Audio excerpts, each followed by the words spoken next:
صدر ٹرمپ اور امریکہ کی بڑی عدالت آمنے سامنے. امریکی سپریم کورٹ نے گلوبل ٹیرف غیر قانونی قرار دے دیے. 3-6 سے اکثریتی فیصلہ ٹرمپ انتظامیہ کے لیے بڑا چیلنج. عدالت نے واضح کیا فیصلہ تمام ٹیرف پر لاگو نہیں ہوگا، تاہم وہ محصولات کالعدم قرار دیے جو ہنگامی قانون کے تحت نافذ کیے گئے تھے. امریکی صدر نے قومی ایمرجنسی کے قانون کو استعمال کرتے ہوئے آئینی اختیارات سے تجاوز کیا. وہ وسیع سطح پر ٹیرف نافذ نہیں کر سکتے. برطانوی میڈیا کے مطابق فیصلہ امریکی تجارتی پالیسی پر بڑے اثرات مرتب کرے گا. صدر ٹرمپ نے امریکی سپریم کورٹ کا فیصلہ شرمناک قرار دے دیا. کہا ہمارے پاس پلان بھی موجود، اب مزید سخت حکمت عملی اختیار کروں گا.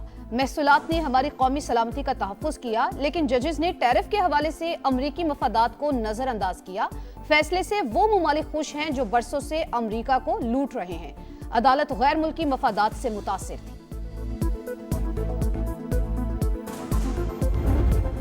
We're either going to get a deal or it's going to be unfortunate for them. And you said today 10 days. Give them a deadline firm to make a deal? I would think that would be enough time, 10-15 days, pretty much maximum. مشرقی وسطی کا امن پھر خطرے میں. امریکی صدر نے ایران کو 10 سے 15 دن کا الٹیمیٹم دے دیا.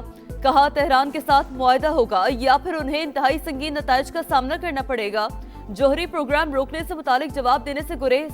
صدر ٹرمپ ایران کے خلاف محدود فوجی کارروائی پر سنجیدگی سے غور کر رہے ہیں. امریکی اخبار کا دعویٰ سرکاری اور جوہری اہداف کو نشانہ بنایا جا سکتا ہے. حملہ ہوا تو خطے میں دشمن کے تمام اڈے اور تنصیبات ہدف ہوں گی. ایران نے اقوام متحدہ کو آگاہ کر دیا. جارحیت کی صورت میں سخت جواب کا اعلان. گورنر ہاؤس وغیرہ یہ آئینی ادارے یہ اس چیز کے لیے نہیں ہے آپ وہاں پہ بیٹھ کر تعصب نما تقریبات کریں. وہ اس صوبے کے خلاف تقریب ہوئی ہے، وہ وفاق کے خلاف تقریب ہوئی ہے کہ اس شہر نے پہلے بھی بہت زیادہ چیزیں دیکھی ہیں. لوگوں کو یہاں پہ آپ دوبارہ وہ پیغام دینے کی کوشش کریں جو یہاں پہ پہلے ماحول اس شہر میں آ چکا ہے. گورنر ہاؤس کی تقریب میں تعصب کی انتہا. صوبہ سندھ اور وفاق کے خلاف گفتگو قابل مذمت. پیپلز پارٹی کا پارا ہائی. گورنر ہاؤس اور آئینی ادارے تعصب نما تقاریر کے لیے نہیں بنے. کراچی پہلے ہی یہ ماحول دیکھ چکا، مزید متحمل نہیں ہو سکتا. سندھ ایک تھا، ایک ہے اور ایک رہے گا. شرجیل میمن کی گرج برس. سعید غنی نے کہا سندھ میں لسانی بنیادوں پر کام کرنے والے متحرک ہو چکے. گورنر ہاؤس میں جو پروگرام ہوا اس سے حالات متاثر ہو سکتے ہیں. کچھ وفاقی وزراء نے بھی لوگوں کو اکسایا.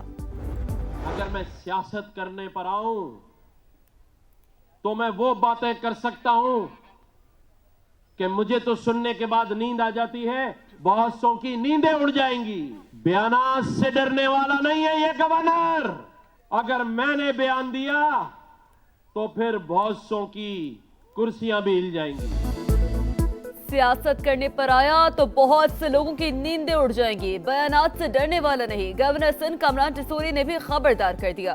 کہا بیان دیا تو بہت ساروں کی کرسیاں ہل جائیں گی. صوبے کو مضبوط کرنے والا گورنر ہوں. کبھی نہیں کہا کہ کوئی تقسیم ہونی چاہیے. ایم کیو ایم میں گروپ بندی تنازع سندھ اسمبلی پہنچ گیا. خالد مقبول گروپ کا ہوں. پی ایس پی والے دھمکیاں دے رہے ہیں. ایم این اے اقبال مسعود نے جان سے مارنے کی دھمکی دی.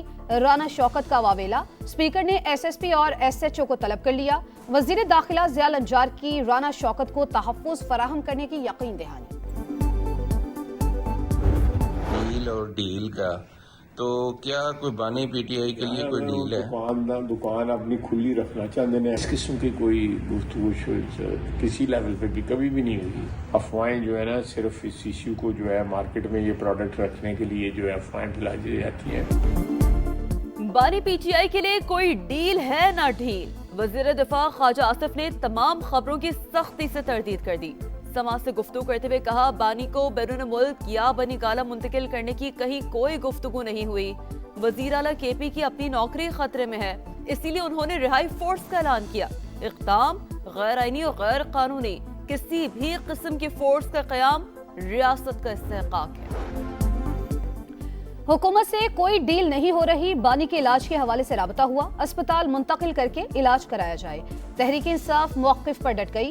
سما سے گفتگو کرتے ہوئے اسد قیصر کا کہنا تھا حکومت بات کر کے پیچھے ہٹ جاتی ہے. رہائی کے لیے فورس کا قیام ایک تجویز ہے. ابھی کوئی حتمی فیصلہ نہیں ہوا. پاکستان اور امریکہ دہشت گردی کے خلاف ایک پیج پر تعاون مزید بڑھانے پر اتفاق. واشنگٹن میں وزیر اعظم شہباز شریف اور امریکی وزیر خارجہ کی ملاقات. اسٹریٹجک شراکت داری پر اطمینان کا اظہار. دو طرفہ تجارت اور معاشی سرگرمیاں بڑھانے پر زور. مارکو روبیو کا غزہ بورڈ کی حمایت پر پاکستان سے اظہار تشکر. وزیر اعظم کی دیگر عالمی رہنماؤں سے ملاقاتیں. شہباز شریف کی بحرین کی فرما رواں. آذربائیجان، ازبکستان، قازقستان اور انڈونیشیا کے صدور سے بات چیت. اہم بین الاقوامی اور علاقائی امور پر گفتگو. غیر رسمی گرم جوشی کا مظاہرہ. وزیر اعظم سے United States International Development Finance Corporation کے چیف ایگزیکٹو بھی ملے. پاکستان میں سرمایہ کاری بڑھانے میں دلچسپی کا اظہار کیا.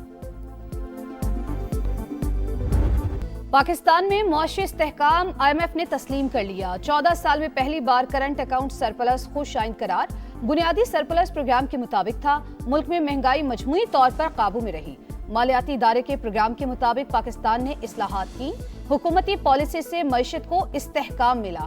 ڈائریکٹر کمیونیکیشنز IMF جولی کوزیک کی پریس بریفنگ. کہا IMF کا وفد 25 فروری سے پاکستان کا باضابطہ دورہ کرے گا. EFF پروگرام کے تیسرے جائزے پر بات ہوگی. ملک میں غریب کے حالات بد سے بدتر. ترقی صرف کاغذوں تک محدود. پاکستان میں غربت بڑھ کر 28.9% تک پہنچ گئی. 7 برس کے دوران 7% کا بڑا اضافہ ریکارڈ. شہری علاقوں میں 11% اضافے کے بعد 17.4 اور دیہات میں 36.2%. پنجاب میں شرح 23.3%. سندھ میں 32.6 اور خیبر پختونخوا میں 35.3% ہو گئی. بلوچستان میں سب سے زیادہ 47% ریکارڈ. معاشی ناہمواری بھی 28.4%. اضافے کے بعد 32.7% ہو گئی. کورونا وبا اور IMF پروگرام غربت میں اضافے کی بنیادی وجوہات قرار. احسن اقبال نے حالات اس نہج پر پہنچنے کی وجہ بتا دی. سانحہ سولجر بازار 16 مواد پر فضا سوگوار. کراچی میں زمین بوس عمارت کا مالک اور بلڈر گرفتار. سرکار کی مدعیت میں مقدمہ درج. گیس لیکی سے دھماکے اور عمارت گرنے کی CCTV فوٹیج منظر عام پر آ گئی. افسوسناک واقعہ سحری کے وقت 3:47 پر پیش آیا. لوگ خوفزدہ ہو کر گھروں سے نکل آئے. انتہائی کم جگہ پر 3 منزلہ عمارت کی تعمیر بھی بڑا سوالیہ نشان. محکمہ داخلہ پنجاب نے کالعدم تنظیموں کی فہرست جاری کر دی. بلوچستان سے تعلق رکھنے والے کالعدم تنظیمیں بھی شامل. انسداد دہشت گردی ایکٹ کے تحت کالعدم تنظیموں کی کسی قسم کی معاونت فراہم کرنا جرم قرار. شہریوں سے غیر رجسٹرڈ خیراتی اداروں کو بھی زکوٰۃ، خیرات اور عطیات نہ دینے کی appeal. World cup semi final تک رسائی کی جنگ. 8 ٹیموں میں اب پڑے گا گھمسان کا رن. سپر 8 کے پہلے میچ میں پاکستان اور نیوزی لینڈ کا مقابلہ آج کولمبو میں شام 6:30 بجے ہوگا. شاہینوں کا پریکٹس سیشن بارش سے منسوخ. میچ بھی متاثر ہونے کا خدشہ. ہیڈ کوچ مائک ہیسن کہتے ہیں میچز نفسیاتی دباؤ سے نہیں سکل سے جیتے جاتے ہیں. کیویز کے مقابلے کے لیے تیار ہیں. T20 ورلڈ کپ کے آخری گروپ میچ میں آسٹریلیا نے عمان کو 9 وکٹوں سے ہرا دیا. 105 رنز کا ہدف آسٹریلیا کے 10ویں اوور میں حاصل. مچل مارش کے 33 گیندوں پر ناقابل شکست 64 رنز. ایڈم زیمپا کے شکار. عمان اور آسٹریلیا دونوں ایونٹ سے باہر. پاکستان اور بنگلہ دیش کے میچز کی تاریخوں میں رد و بدل. ورلڈ کپ کے بعد قومی ٹیم 3 ون ڈے میچز کے لیے 9 مارچ کو بنگلہ دیش پہنچے گی. پہلا ون ڈے 11، دوسرا 13 مارچ اور تیسرا ون ڈے 15 مارچ کو ہوگا.